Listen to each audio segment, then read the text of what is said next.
the previous video, I talked about how, given the chance, I would choose immortality. And I, did my thing, did some jokes, said I had video games to play. Some people kept saying, I don't know if you've thought this through. And here's the thing. I have. I'm going to tell you why.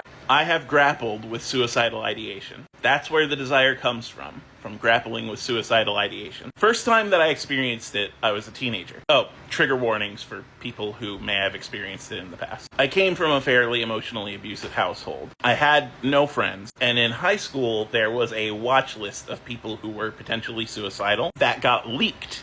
And a lot of the school bullies thought that it would be fun to actually get people to try and kill themselves. And I was one of those people. And every day I had to wake up to an abusive family and then go to an abusive school environment that was specifically trying to get me to harm myself. And when, for the first time, I confided in anyone that I felt like ending my own life, I was told not to, because life is beautiful. Because these things, even if they suck, even for a long time, are impermanent. Things change, even if your suffering changes to a different type of suffering. If I ended my life now, that's all that I would ever experience. If I kept living, there would be so much more. My most recent bout with suicidal ideation came when I started losing function in my right hand. I was going to have to get a metal screw in it. A portion of it would never move again. And I thought, what's the purpose of going on if my body just keeps, disintegrating? And again, with no family, I reached out to help to my friend group, and I lost nearly my entire friend group. And I was leaning on my friend group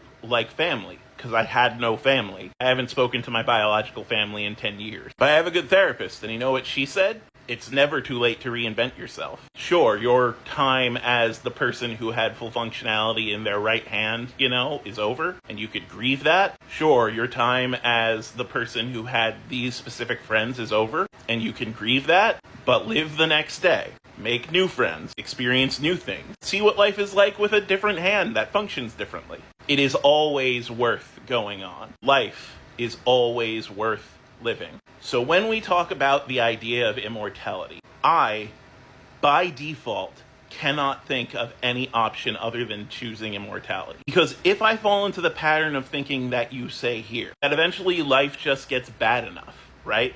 And then that's the time you end it. That is just my suicidal ideation, but with extra steps. I don't want to end it.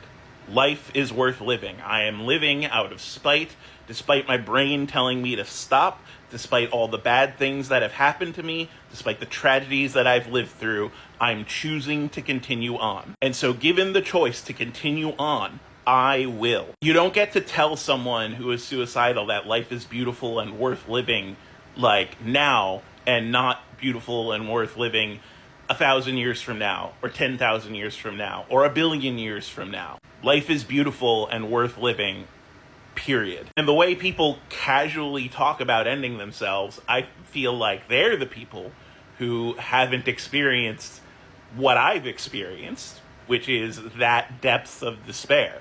I've been to the point where I felt like life was no longer living. I stared it in the face and I said, no, I'm going to do it anyway. And so if I was immortal, I would stare at losing all my friends and I would continue living anyway. Because I've already lost all my friends. I've already lost my family. I've already lived through several of my friends dying. And I will do it again and again and again and again. In this life, in this mortal life. And every time the specter of death will crop up in my brain and say, you could just end it. And every time I will say no. And I will continue to keep on living. So when people comment stuff like, I feel like you haven't thought this through, basically they're saying, hey, being suicidal kicks ass. And no, as someone who's dealt with that, it does not. Death ain't for me, buddy. If it claims me one day, go for it. But if there was any feasible way to be immortal, I would take it in a heartbeat.